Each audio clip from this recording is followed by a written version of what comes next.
નમસ્કાર. ઓમ નમો ભગવતે વાસુદેવાય. ଆଜିର ଏ ଆଧ୍ୟାତ୍ମିକ ଅନୁଶୀଳନକୁ ପୁଣି ଥରେ ସ୍ୱାଗତ. ଆମେ ଆଜି ଏମିତି କହିବାକୁ ଗଲେ ଶ୍ରୀମଦ୍ ଭଗବଦ୍ ଗୀତାର ସେ ଅମୃତ ଜ୍ଞାନ ସାଗରରେ ବୁଡ଼ ପକେଇବା. ଆଜି ଆମେ ଫୋକସ୍ କରିବା ଶ୍ରୀମଦ୍ ଭଗବଦ୍ ଗୀତାର ତୃତୀୟ ଅଧ୍ୟାୟ ମାନେ କର୍ମଯୋଗର ଦ୍ୱିତୀୟ ଶ୍ଲୋକ ଉପରେ. ଏଇଟା ସେଇ ସମୟ ଯେତେବେଳେ କୁରୁକ୍ଷେତ୍ର ଯୁଦ୍ଧଭୂମିରେ ଆପଣ ଜାଣନ୍ତି ମହାଯୋଦ୍ଧା ଅର୍ଜୁନ ଭଗବାନ ଶ୍ରୀକୃଷ୍ଣଙ୍କ ଆଗରେ ନିଜ ମନର ଗୋଟେ ଗଭୀର ଦ୍ୱନ୍ଦ୍ୱ ଗୋଟେ ସଂଶୟ ରଖୁଛନ୍ତି. ନିଶ୍ଚୟ ବହୁତ ଗୁରୁତ୍ୱପୂର୍ଣ୍ଣ ଶ୍ଲୋକ ଏଟା. ଆମେ ଆଜି ଚେଷ୍ଟା କରିବା ଏ ଶ୍ଲୋକର ପ୍ରତିଟି ଶବ୍ଦର ଗଭୀରତା, ତାର ଭାବାର୍ଥ ଆଉ ତା ପଛର ଯୋଉ ଦାର୍ଶନିକ ତତ୍ତ୍ୱ ଅଛି ସେସବୁକୁ ଟିକେ ଭଲ ଭାବରେ ବୁଝିବା ପାଇଁ. ଆଉ ଏ ଜ୍ଞାନ ତ ସାକ୍ଷାତ ପରମବ୍ରହ୍ମ ଭଗବାନ ଶ୍ରୀକୃଷ୍ଣ ନିଜେ ସେ ମହାଭାରତ ଯୁଦ୍ଧର ସେମିତି ଗୋଟେ କ୍ରିଟିକାଲ ମୋମେଣ୍ଟରେ ଅର୍ଜୁନଙ୍କୁ ଦେଇଥିଲେ. ହଁ, ତେଣୁ ଏ ଆଲୋଚନାର ପୁରା ଗଭୀରତାକୁ ଅନୁଭବ କରିବାକୁ ହେଲେ ଆମ ସାଙ୍ଗରେ ଶେଷ ଯାଏ ରହିବାକୁ ଅନୁରୋଧ. ଆଉ ହଁ, ଯଦି ଏଭଳି ଆଧ୍ୟାତ୍ମିକ କଥାବାର୍ତ୍ତା, ଜ୍ଞାନ ଚର୍ଚ୍ଚା ଆପଣଙ୍କୁ ଭଲ ଲାଗୁଛି ତେବେ ଆମ ଚ୍ୟାନେଲକୁ ସବସ୍କ୍ରାଇବ୍ କରିବାକୁ ଭୁଲିବେନି. ତେବେ ଆସନ୍ତୁ ଆରମ୍ଭ କରିବା. ପ୍ରଥମେ ସେହି ପବିତ୍ର ଶ୍ଲୋକଟିକୁ ଶୁଣିବା. ଅଧ୍ୟାୟ 3 ଶ୍ଲୋକ 2 ବ୍ୟାମେ ଶ୍ରେଣେବ ବାକ୍ୟେନ ବୁଦ୍ଧିଂ ମୋହୟାସୀବ ମେ ତଦେକଂ ବଦ ନିଶ୍ଚିତ୍ୟ ଯେନ ଶ୍ରେୟୋହମ୍ ଆପ୍ନୁୟାମ୍ 3:2. ଏବେ ଆସନ୍ତୁ ଏ ଶ୍ଲୋକର ପ୍ରତିଟି ଶବ୍ଦକୁ ଟିକେ ଦେଖିବା, ବୁଝିବା. ବ୍ୟାମେ ଶ୍ରେଣ ଇବ ଏହାର ମାନେ ହେଲା ମିଶ୍ରିତ ପରି, ମାନେ ମିଳିମିଶି ଯାଇଥିବା ଭଳି ଲାଗୁଛି, ଯେମିତିକି ପରସ୍ପର ବିରୋଧୀ କଥା. କ୍ଲିୟର ନୁହେଁ. ବାକ୍ୟେନ ମାନେ ବଚନ ଦ୍ୱାରା, ଆପଣଙ୍କ କଥା ଦ୍ୱାରା. ବୁଦ୍ଧିମ୍ ମୋର ବୁଦ୍ଧିକୁ, ମୋର ଯୋଉ ବିଚାର ଶକ୍ତି, ନିର୍ଣ୍ଣୟ ନେବାର କ୍ଷମତା. ମୋହୟସୀ ଇବ ମାନେ ମୋହିତ କରୁଛ ପରି, ମୋତେ ଭ୍ରମିତ କରୁଛନ୍ତି ବା ମୋ ମନରେ ଗୋଟେ ଦ୍ୱନ୍ଦ୍ୱ ସୃଷ୍ଟି କରୁଛନ୍ତି ପରି ଲାଗୁଛି.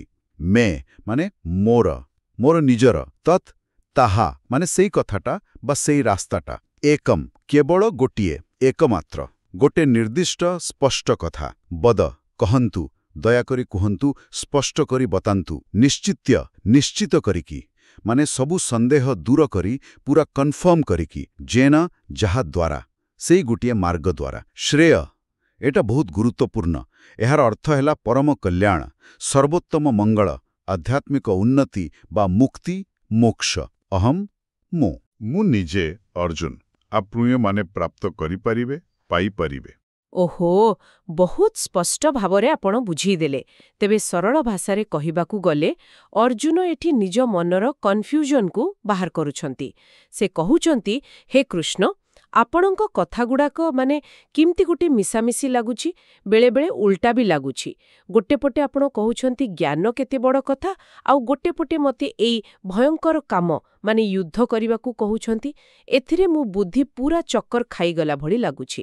ତେଣୁ ଆପଣ ଦୟାକରି ମୋତେ ପୁରା ନିଶ୍ଚିତ କରି ଗୋଟିଏ ହିଁ ରାସ୍ତା କୁହନ୍ତୁ, ଯୋଉଟା ମୋ ପାଇଁ ସତରେ ଭଲ ହେବ ଆଉ ଯାହାଦ୍ୱାରା ମୁଁ ସେଇ ପରମ ଶ୍ରେୟ ପାଇପାରିବି.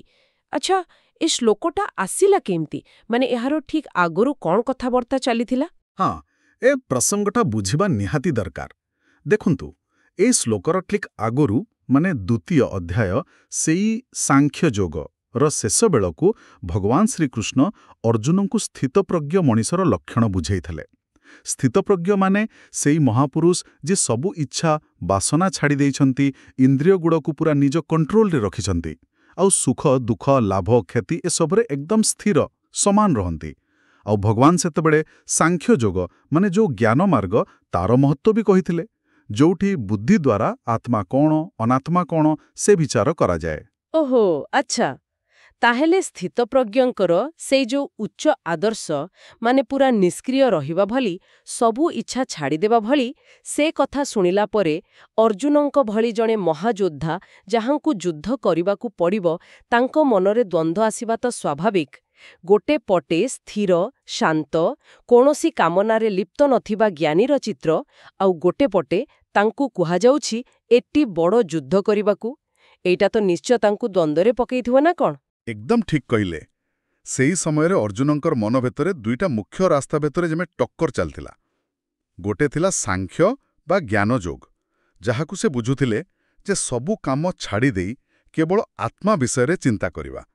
ଆଉ ଅନ୍ୟଟି ଥିଲା କର୍ମଯୋଗ, ମାନେ ନିଜର କ୍ଷତ୍ରିୟ ଧର୍ମ ଅନୁସାରେ ଯୁଦ୍ଧ କରିବା, ଯୋଉଟା ଶ୍ରୀକୃଷ୍ଣ ତାଙ୍କୁ ବାରମ୍ବାର କହି ଆସୁଥିଲେ।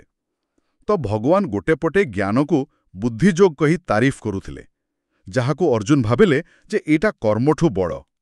ଆଉ ପୁଣି ସାଙ୍ଗେ ସାଙ୍ଗେ ତାଙ୍କୁ ଏଇ ଯୋଉ ହିଂସାବାଲା କାମ ସେଥିରେ ଲାଗିବାକୁ କହୁଥିଲେ। ଏଇ ଦିଟା କଥା ଅର୍ଜୁନକୁ ପରସ୍ପର ବିରୋଧୀ, ମାନେ ସେଇ ବ୍ୟାମିଶ୍ରିତ ଲାଗିଲା।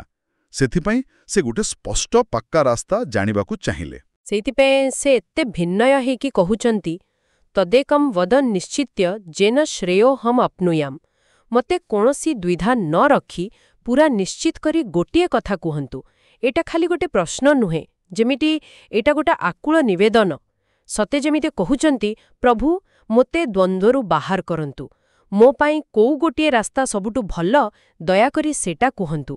ଆଉ ଏଠି ଯୋଉ ଶ୍ରେୟ ଶବ୍ଦଟା ବ୍ୟବହାର ହେଇଛି, ସେଇଟା ମୋତେ ବହୁତ ଗୁରୁତ୍ୱପୂର୍ଣ୍ଣ ଲାଗୁଛି। ସେ ଖାଲି ଯାହା ଭଲ ଲାଗିବ ସେମିତି କିଛି ଚାହୁଁନାହାନ୍ତି, ବରଂ ଯାହା ତାଙ୍କର ପ୍ରକୃତରେ କଲ୍ୟାଣ କରିବ ସେଇଟା ଚାହୁଁଛନ୍ତି। ଆପଣ ଏକଦମ ସଠିକ୍ ପଏଣ୍ଟ ଧରିଛନ୍ତି। କଠୋପନିଷଦରେ ଆପଣ ଜାଣିଥିବେ ୟମରାଜ ନଚିକେତାଙ୍କୁ ଦୁଇଟା ମାର୍ଗ ବିଷୟରେ କହିଛନ୍ତି, ଗୋଟେ ପ୍ରେୟ ଆଉ ଗୋଟେ ଶ୍ରେୟ।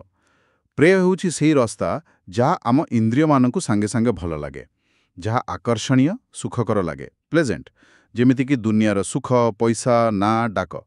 କିନ୍ତୁ ଶ୍ରେୟ ହେଉଛି ସେଇ ରାସ୍ତା ଯାହା ପ୍ରକୃତରେ ଆମ ପାଇଁ ହିତକର, ବେନିଫିସିଆଲ, ଯାହା ଆମର ଆତ୍ମାର ଉନ୍ନତି କରାଏ ଆଉ ଶେଷରେ ସବୁଦିନିଆ କଲ୍ୟାଣ ମାନେ ମୋକ୍ଷ ଆଡ଼ିକୁ ନେଇଯାଏ। ଯିଏ ବୁଦ୍ଧିମାନ ସେ ପ୍ରେୟକୁ ଛାଡ଼ି ଶ୍ରେୟକୁ ହିଁ ବାଛିଥାଏ।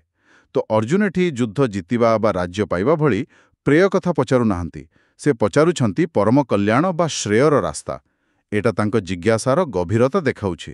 ଆଉ ଗୋଟେ କଥା ବି ଦେଖନ୍ତୁ, ଅର୍ଜୁନ କେତେ ସରଳ ଆଉ ସଚ୍ଚା। ସେ ନିଜର କନଫ୍ୟୁଜନକୁ ଲୁଚଉ ନାହାନ୍ତି, ସିଧା କହୁଛନ୍ତି ବୁଦ୍ଧିମ୍ ମୋହୟସୀବ ମେ, ମୋ ବୁଦ୍ଧି ଯେମିତି ମୋହିତ ହେଇଯାଉଛି। ଏଟା ଜାଣେ ପ୍ରକୃତ ଶିଷ୍ୟ ବା ସାଧକର ଲକ୍ଷଣ। ସେ ଭଗବାନଙ୍କ ଉପଦେଶକୁ ଦୋଷ ଦଉନାହାନ୍ତି, ବରଂ ନିଜେ ବୁଝିବାରେ ଯୋଉ ଅସୁବିଧା ହେଉଛି ତାକୁ ମାନି ନେଇକି ସ୍ପଷ୍ଟତା ପାଇଁ ପ୍ରାର୍ଥନା କରୁଛନ୍ତି। ଏହି ନମ୍ରତା ହିଁ ତ ଜ୍ଞାନ ପାଇବାର ଦ୍ୱାର ଖୋଲିଦିଏ। ହଁ, ନିଶ୍ଚୟ। ଏବେ ଆସିବା ସେଇ ବ୍ୟାମିଶ୍ରିତ ବାକ୍ୟ କଥାକୁ। ଅର୍ଜୁନଙ୍କୁ ଲାଗିଲା ଭଗବାନଙ୍କ କଥା ମିଶାମିଶି, ବିରୋଧୀ। କିନ୍ତୁ କ'ଣ ସତରେ ଭଗବାନଙ୍କ କଥାରେ ବିରୋଧ ଥିଲା? ବାସ୍ତବରେ ଦେଖିବାକୁ ଗଲେ ନା, ଭଗବାନଙ୍କ ଉପଦେଶ ପରସ୍ପର ବିରୋଧୀ ନଥିଲା, ବରଂ ପରସ୍ପରର ପରିପୂରକ ଥିଲା, କମ୍ପ୍ଲିମେଣ୍ଟାରୀ ଯାହାକୁ କହନ୍ତି। ଦେଖନ୍ତୁ, ଯେତେବେଳେ ଭଗବାନ ଜ୍ଞାନଯୋଗ କଥା କହୁଥିଲେ ସେତେବେଳେ ସେ କର୍ମର ଫଳ ପ୍ରତି ଯୋଉ ଆସକ୍ତି, ଯୋଉ ମୋହ, ସେଥିରୁ ମୁକ୍ତ ହେବାକୁ କହୁଥିଲେ। ଆଉ ଯେତେବେଳେ କର୍ମ କରିବାକୁ କହୁଥିଲେ ସେତେବେଳେ ସେ ନିଷ୍କାମ ଭାବରେ, ମାନେ ଫଳର ଆଶା ନ ରଖି କେବଳ ନିଜର କର୍ତ୍ତବ୍ୟ ବୋଲି ଭାବି କର୍ମ କରିବାକୁ କହୁଥିଲେ। ଦିଟା ଜାଗାରେ ରାସ୍ତାର ଲକ୍ଷ୍ୟ ଗୋଟିଏ, ମନକୁ ଶୁଦ୍ଧ କରିବା ଆଉ ଆତ୍ମଜ୍ଞାନ ଦ୍ୱାରା ପରମାତ୍ମାଙ୍କୁ ପାରିବା। କିନ୍ତୁ ଏଇ ଯୋଉ ସୂକ୍ଷ୍ମ କଥାଟା, ଯୋଉ ସମନ୍ୱୟଟା, ସେଇଟା ଅର୍ଜୁନ ସେତେବେଳେ ଧରିପାରୁନଥିଲେ। ତାଙ୍କୁ ଲାଗୁଥିଲା ଜ୍ଞାନ ମାନେ କର୍ମକୁ ପୁରା ଛାଡ଼ିଦେବା। ଓହୋ, ବୁଝିଲି। ତାମାନେ ଭଗବାନଙ୍କ ଉଦ୍ଦେଶ୍ୟ ଅର୍ଜୁନଙ୍କୁ କାମରୁ ଦୂରେଇ ନେବା ନଥିଲା, ବରଂ କାମ କରିବାର ଯୋଉ ନଜରିଆ, ଯୋଉ ଦୃଷ୍ଟିକୋଣ, ସେଇଟାକୁ ବଦଳେଇବା ଥିଲା। ସେ ଚାହୁଁଥିଲେ ଅର୍ଜୁନ କର୍ମ କରନ୍ତୁ, କିନ୍ତୁ ଯୋଗ ସହିତ କରନ୍ତୁ, ମାନେ କର୍ମରେ କୁଶଳତା ଥାଉ, ସମର୍ପଣ ଭାବ ଥାଉ, ଆଉ ଫଳ ପ୍ରତି ଆସକ୍ତି ନଥାଉ। ଏଇଟା ହିଁ ତ ପ୍ରକୃତ କର୍ମଯୋଗ। ଏକଦମ ସତ କଥା। ଗୀତାରେ ତ୍ୟାଗର ଅର୍ଥ କର୍ମ ଛାଡ଼ି ପଳେଇବା ନୁହେଁ। ତ୍ୟାଗ ହେଉଛି କର୍ମର ଫଳ ପ୍ରତି ଯୋଉ ମମତା, ଯୋଉ ଆସକ୍ତି, ଆଉ ମୁଁ କରୁଛି ବୋଲି ଯୋଉ ଅଭିମାନ, ସେସବୁର ତ୍ୟାଗ। ଏଇଟା ହିଁ ଗୀତାର ମୂଳ ଶିକ୍ଷା, ଯାହା ଆଗକୁ ଆହୁରି ସ୍ପଷ୍ଟ ହେବ। ଅର୍ଜୁନଙ୍କ ମନରେ ଭ୍ରମ ଥିଲା ଯେ ଜ୍ଞାନୀ ହେବାକୁ ହେଲେ କର୍ମ ଛାଡ଼ିବାକୁ ପଡ଼ିବ, କିନ୍ତୁ ଶ୍ରୀକୃଷ୍ଣ ଦେଖେଇବେ ଯେ ପ୍ରକୃତ ଜ୍ଞାନୀ ସେ ଯେ କାମ କରିବେ ସେ କାମର ବନ୍ଧନରେ ପଡ଼େନି। ଏଇଟା ହିଁ କର୍ମରେ ଜ୍ଞାନର ପ୍ରୟୋଗ। ଏ ଶ୍ଲୋକଟା ପଢ଼ିଲେ ମୋତେ ଲାଗୁଛି ଅର୍ଜୁନଙ୍କର ଏଇ ଯୋଉ ଦ୍ୱନ୍ଦ୍ୱ, ଏଇଟା ଖାଲି ସେଇ 5000 ବର୍ଷ ତଳ କୁରୁକ୍ଷେତ୍ରରେ ସୀମିତ ନଥିଲା। ଏଇଟା ଯେମିତି ପ୍ରତି ଯୁଗର କଥା, ପ୍ରତି ମଣିଷର କଥା। ଆଜି ବି ଆମେ ଅନେକ ଥର ଏମିତି ଦୋଛକିରେ ଠିଆ ହଉ। ଗୋଟେ ପଟେ ଆମର ଦୈନନ୍ଦିନ ଜୀବନର କାମ, ଚାକିରି, ପରିବାର, ସମାଜ ପ୍ରତି ଦାୟିତ୍ୱ, ଆଉ ଗୋଟେ ପଟେ ମନ ଭିତରେ କୋଉଠି ଗୋଟେ ଆଧ୍ୟାତ୍ମିକ ଶାନ୍ତି ପାଇଁ, ଗଭୀର କିଛି ଖୋଜିବ ପାଇଁ ଇଚ୍ଛା। କେମିତି ବାଲାନ୍ସ କରିବା? କାମରେ ବ୍ୟସ୍ତ ରହିଲେ ଲାଗେ ଆଧ୍ୟାତ୍ମିକତା ହଜିଯିବ, ସବୁ ଛାଡ଼ିଦେଲେ ସଂସାରର ଦାୟିତ୍ୱ ଅବହେଳା ହେବ। ଏ ଦ୍ୱନ୍ଦ୍ୱର ସମାଧାନ କ'ଣ? ବହୁତ ଭଲ ପ୍ରଶ୍ନ ଆଉ ବହୁତ ପ୍ରାସଙ୍ଗିକ। ଏ ଶ୍ଲୋକ ଆମକୁ ଏହା ଦେଖାଉଛି ଯେ ଆଧ୍ୟାତ୍ମିକ ଯାତ୍ରାରେ ଏମିତି ଦ୍ୱନ୍ଦ୍ୱ ଆସିବା ଗୋଟେ ସାଧାରଣ କଥା, ଆଉ ଏହାର ସମାଧାନ ପଳେଇ ଯିବାରେ ନାହିଁ, ସମନ୍ୱୟ କରିବାରେ ଅଛି। ଯେତେବେଳେ ଜ୍ଞାନ ମାନେ କ'ଣ କରିବା ଠିକ୍ ଆଉ କର୍ମ ମାନେ କ'ଣ କରିବାକୁ ପଡ଼ୁଛି ଭିତରେ ବିରୋଧ ଦେଖାଯାଏ, ସେତେବେଳେ ପ୍ରକୃତ ଉତ୍ତରଟା ସାଧାରଣତଃ ଦିଟା ଯାକର ଗୋଟେ ସୁନ୍ଦର ମିଶ୍ରଣରେ ହିଁ ଥାଏ। କୌଣସି ଗୋଟାକୁ ପୁରା ଛାଡ଼ିଦେବା ବଦଳରେ କେମିତି ନିଜର କର୍ତ୍ତବ୍ୟକୁ ହିଁ ଗୋଟେ ଆଧ୍ୟାତ୍ମିକ ଅଭ୍ୟାସରେ ବଦଳେଇ ହେବ, ସେଇଟା ହିଁ ଖୋଜିବାର କଥା। ଆଉ ଯଦି ଆମେ ଏହାକୁ ଟିକେ ମନୋବୈଜ୍ଞାନିକ ଦୃଷ୍ଟିରୁ ଦେଖିବା, ତେବେ ଏଇଟା ମନର ଗୋଟେ ସାଧାରଣ ପ୍ରବୃତ୍ତିକୁ ଦେଖାଉଛି। ଯେତେବେଳେ ମନ ଆଗରେ ବହୁତ ଅପସନ୍ ଥାଏ କିମ୍ବା ଯେତେବେଳେ କୌଣସି ନିର୍ଦ୍ଦେଶ ଅସ୍ପଷ୍ଟ ବା କନଫ୍ୟୁଜିଂ ଲାଗେ, ବୁଦ୍ଧି ସହଜରେ ଭ୍ରମିତ ହୋଇଯାଏ। ଏଇ ଯେଉଁ କଗ୍ନିଟିଭ୍ ଡିସୋନେନ୍ସ ବା ବୁଦ୍ଧିର ଦ୍ୱନ୍ଦ୍ୱ, ଏଥିରୁ ବାହାରିବା ପାଇଁ ଗୋଟେ ସ୍ପଷ୍ଟ ଦିଗ୍ଦର୍ଶନ ଆଉ ଜଣେ ଭରସାଯୋଗ୍ୟ ମାର୍ଗଦର୍ଶକ ବା ଗୁରୁଙ୍କର ଦରକାର ପଡ଼େ। ଅର୍ଜୁନଙ୍କର ସୌଭାଗ୍ୟ ଯେ ସେ ସାକ୍ଷାତ ଭଗବାନଙ୍କୁ ଗୁରୁ ଭାବରେ ପାଇଥିଲେ ଆଉ ନିଜର ଦ୍ୱନ୍ଦ୍ୱକୁ ବିନା ସଂକୋଚରେ ତାଙ୍କ ଆଗରେ ରଖିପାରିଲେ। ଏଇ ଯେଉଁ ପ୍ରଶ୍ନ ପଚାରିବାର ସାହସ ଆଉ ନମ୍ରତା, ଏଇଟା ହିଁ ସମାଧାନର ପ୍ରଥମ ପାହାଚ। ହଁ, ଆଉ ଦାର୍ଶନିକ ଦୃଷ୍ଟିରୁ ଯଦି ଦେଖିବା, ଏ ଶ୍ଲୋକଟା ଗୀତାରେ ଆଗକୁ ଯେଉଁ କର୍ମଯୋଗର ମହାନ କଥା ଆସିବ, ସେଥିପାଇଁ ଗୋଟେ ପକ୍କା ନିୟମ ପକାଉଛି। ଅର୍ଜୁନଙ୍କର ଯେଉଁ ଧାରଣା ଥିଲା ଯେ ଜ୍ଞାନ ମାନେ କର୍ମ ଛାଡ଼ିବା, ଭଗବାନ ଏବେ ସେଇ ଧାରଣାକୁ ଭାଙ୍ଗିବେ। ସେ ଦେଖେଇବେ ଯେ ସଂସାରରେ ରହି ନିଜର ସବୁ କର୍ତ୍ତବ୍ୟ କରି ମଧ୍ୟ କେମିତି ଆତ୍ମଜ୍ଞାନୀ ହେଇହେବ, କେମିତି କର୍ମ କରି ମଧ୍ୟ କର୍ମର ଫଳରୁ ମୁକ୍ତ ରହିହେବ। ଏଇଟା ହିଁ ତ ଗୀତାର ନିଷ୍କାମ କର୍ମଯୋଗର ମୂଳ କଥା। ଏହା ସନ୍ନ୍ୟାସ ନୁହେଁ, ବରଂ କର୍ମ ଭିତରେ ରହି ସନ୍ନ୍ୟାସୀ ଭଳି ନିର୍ଲିପ୍ତ ରହିବାର କଳା। ଠିକ୍ କହିଲେ। ତେଣୁ ଅର୍ଜୁନଙ୍କର ଏଇ ପ୍ରଶ୍ନ, ଏ ଦ୍ୱିତୀୟ ଶ୍ଲୋକ, ବାସ୍ତବରେ ଗୋଟେ ପ୍ରାର୍ଥନା, ଯାହା ଭଗବାନଙ୍କୁ କର୍ମଯୋଗର ସେଇ ଗଭୀର ରହସ୍ୟ ଖୋଲିବାକୁ ପ୍ରେରିତ କରୁଛି। ଏହାର ପର ଶ୍ଲୋକରୁ ହିଁ, ମାନେ 3.3ରୁ, ଭଗବାନ ଏ ଦ୍ୱନ୍ଦ୍ୱର ସମାଧାନ ଦେବା ଆରମ୍ଭ କରିବେ।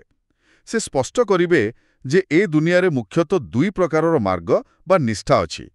ଜ୍ଞାନୀମାନଙ୍କ ପାଇଁ ଜ୍ଞାନଯୋଗ, ଯାହାକୁ ସାଂଖ୍ୟ କୁହାଯାଏ, ଆଉ କର୍ମୀମାନଙ୍କ ପାଇଁ କର୍ମଯୋଗ।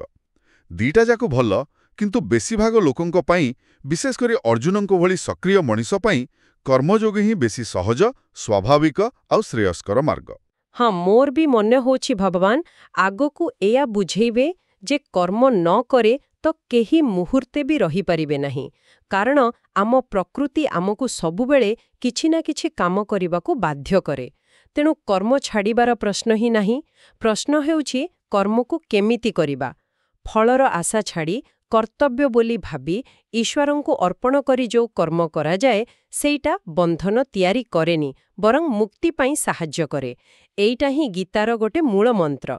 ତେବେ ଆଜିର ଏଇ ଆଲୋଚନାରୁ ଯାହା ବୁଝା ପଡ଼ିଲା, ଅର୍ଜୁନଙ୍କର ଏ ପ୍ରଶ୍ନଟା ଖାଲି ଯୁଦ୍ଧ କରିବି କି ନାହିଁ ସେତିକି ନଥିଲା। ଏଇଟା ଜୀବନର ଗୋଟେ ବହୁତ ଗଭୀର ଦ୍ୱନ୍ଦ୍ୱକୁ ଦେଖାଉଛି। କର୍ମ ନା ଜ୍ଞାନ, ସଂସାର ନା ସନ୍ନ୍ୟାସ, କୋଉ ରାସ୍ତାରେ ଗଲେ ପ୍ରକୃତ କଲ୍ୟାଣ ମିଳିବ। ହଁ, ଆଉ ଏ ଶ୍ଲୋକ ଆମ ପାଇଁ କିଛି ବହୁତ ଦାମୀ ଶିକ୍ଷା ରଖିଛି। ପ୍ରଥମ କଥା, ଜୀବନରେ ବା ଆଧ୍ୟାତ୍ମିକ ରାସ୍ତାରେ ଦ୍ୱନ୍ଦ୍ୱ ଆସିବା ସ୍ୱାଭାବିକ। ସେଥିରେ ଲାଜ କରିବାର କିଛି ନାହିଁ। ଦ୍ୱିତୀୟରେ, ଦ୍ୱନ୍ଦ୍ୱ ବେଳେ ଅହଙ୍କାର ନ ରଖି ଅର୍ଜୁନଙ୍କ ଭଳି ନମ୍ର ହୋଇ ଠିକ୍ ରାସ୍ତା ପାଇଁ ମାର୍ଗଦର୍ଶନ ମାଗିବା ଦରକାର। ତୃତୀୟରେ, ଜ୍ଞାନ ଆଉ କର୍ମ ପରସ୍ପରର ଶତ୍ରୁ ନୁହନ୍ତି। ଠିକ୍ ଭାବରେ ବୁଝିଲେ ସେମାନେ ପରସ୍ପରର ସାହାଯ୍ୟକାରୀ। ସେମାନଙ୍କର ସମନ୍ୱୟରେ ହିଁ ଜୀବନ ସାର୍ଥକ ହୁଏ। ଆଉ ସବୁଠୁ ଗୁରୁତ୍ୱପୂର୍ଣ୍ଣ କଥା ହେଲା, ସବୁବେଳେ ସାମୟିକ ସୁଖ ବା ପ୍ରେୟ ଅପେକ୍ଷା ଚିରନ୍ତନ କଲ୍ୟାଣ ବା ଶ୍ରେୟକୁ ବେଶୀ ମହତ୍ୱ ଦେବା। ଅର୍ଜୁନଙ୍କର ସେଇ ଯେଉଁ ଗୋଟିଏ ନିଶ୍ଚିତ ରାସ୍ତା, ତଦେକମ୍ ବଦ ନିଶ୍ଚିତ୍ୟ, ପାଇଁ ଯେଉଁ ବ୍ୟାକୁଳତା, ସେଇଟା ହିଁ ଶ୍ରେୟ ପ୍ରତି ତାଙ୍କର ନିଷ୍ଠାକୁ ଦେଖାଉଛି। ସତରେ କେତେ ସୁନ୍ଦର ଭାବରେ ଏଇ ଗୋଟିଏ ଶ୍ଲୋକ ଏତେ ଗଭୀର କଥା କହିଯାଉଛି। ଯେତେବେଳେ ଆମ କାମ ପଛରେ ଠିକ୍ ବୁଝାମଣା ମାନେ ଜ୍ଞାନ ଥାଏ ଆଉ ଫଳ ପାଇଁ ଟଣାଟଣି ନଥାଏ, ସେତେବେଳେ ସେଇ କାମଟା ହିଁ ପୂଜା ହେଇଯାଏ। ସେତେବେଳେ ଜ୍ଞାନ ଆଉ କର୍ମ ଗୋଟିଏ ହେଇଯାଆନ୍ତି, ଆଉ ସେଇଟା ହିଁ ମୁକ୍ତିର ରାସ୍ତା ଖୋଲିଦିଏ। ହଁ, ଏବେ ଆମ ସମସ୍ତ ଶ୍ରୋତାବନ୍ଧୁଙ୍କ ପାଇଁ ଶେଷରେ ଗୋଟିଏ ଚିନ୍ତା କରିବା ଭଳି ପ୍ରଶ୍ନ ରହିଲା। ଆମେ ଆମ ଦୈନନ୍ଦିନ ଜୀବନରେ ପ୍ରତିଦିନ କେତେ ନିଷ୍ପତ୍ତି ନେଉ, କେତେ କାମ କରୁ? ଏସବୁ ଭିତରେ ଆମେ କେମିତି ସଚେତନ ଭାବରେ କେବଳ ସେଇ କାମ ବା ନିଷ୍ପତ୍ତିକୁ ବାଛିପାରିବା ଯାହା ଆମକୁ ହୁଏତ ସାଙ୍ଗେ ସାଙ୍ଗେ ଭଲ ଲାଗୁନଥିବ, ପ୍ରିୟ, କିନ୍ତୁ ଆମର ଦୀର୍ଘକାଳୀନ ଆତ୍ମିକ କଲ୍ୟାଣ କରିବ, ଶ୍ରେୟ। କେମିତି ଆମର ସାଧାରଣ କର୍ତ୍ତବ୍ୟ ପାଳନକୁ ମଧ୍ୟ ଗୋଟେ ଆଧ୍ୟାତ୍ମିକ ସାଧନାରେ ପରିଣତ କରିପାରିବା, ଯେମିତି ଭଗବାନ ଅର୍ଜୁନକୁ କରିବାକୁ କହିବେ। ଏଇଟା ଭାବିବାର କଥା। ଯଦି ଆପଣଙ୍କୁ ଆଜିର ଏହି ଗୀତା ଆଲୋଚନା ଭଲ ଲାଗିଲା ଆଉ ଆପଣଙ୍କୁ ଲାଗୁଛି ଯେ ଏଥିରୁ କିଛି ଶିଖିବାକୁ ମିଳିଲା, ତେବେ ଦୟାକରି ଆମର ଏହି ପ୍ରୟାସକୁ ଉତ୍ସାହିତ କରିବା ପାଇଁ ଏହାକୁ ଲାଇକ୍ କରନ୍ତୁ ଆଉ ଏହାକୁ ଅନ୍ୟ ଜିଜ୍ଞାସୁ ବନ୍ଧୁ ଓ ପରିଜନଙ୍କ ସହ ନିଶ୍ଚୟ ସେୟାର କରନ୍ତୁ, ଯାହାଫଳରେ ଗୀତାର ଏହି ପବିତ୍ର ଜ୍ଞାନ ଅଧିକରୁ ଅଧିକ ଲୋକଙ୍କ ପାଖରେ ପହଞ୍ଚିପାରିବ। ଭଗବାନ ଶ୍ରୀକୃଷ୍ଣଙ୍କ କୃପା ଆମ ସମସ୍ତଙ୍କ ଉପରେ ସବୁବେଳେ ରହିଥାଉ। ଆପଣ ଚାହିଁଲେ ନିଜର ଶ୍ରଦ୍ଧା ଆଉ ଭକ୍ତି ଦେଖାଇବା ପାଇଁ କମେଣ୍ଟ ବକ୍ସରେ ଓମ୍ ନମୋ ଭଗବତେ ବାସୁଦେବାୟ ବା ଜୟ ଜଗନ୍ନାଥ ଲେଖିପାରିବେ। ଆଗାମୀ ଆଲୋଚନାରେ ଭଗବାନ ଶ୍ରୀକୃଷ୍ଣ ଅର୍ଜୁନଙ୍କର ଏହି ଗଭୀର ଦ୍ୱନ୍ଦ୍ୱ ଆଉ ସିଧା ପ୍ରଶ୍ନର କେମିତି ସୁନ୍ଦର, ସ୍ପଷ୍ଟ ଆଉ ଯୁକ୍ତିଯୁକ୍ତ ଉତ୍ତର ଦେଉଛନ୍ତି, ସେଇଟା ଜାଣିବା ପାଇଁ ଆମ ସହିତ ନିଶ୍ଚୟ ଯୋଡ଼ି ହୋଇ ରୁହନ୍ତୁ। ସେଥିପାଇଁ ଆମ ଚ୍ୟାନେଲକୁ ସବସ୍କ୍ରାଇବ୍ କରିବାକୁ ଆଦୌ ଭୁଲିବେ ନାହିଁ। ନମସ୍କାର। ଆପଣ ଶୁଣୁଛନ୍ତି ରେଡିଓ ତୋଷାଳୀ, ଆମ ମାଟିର ସ୍ୱର।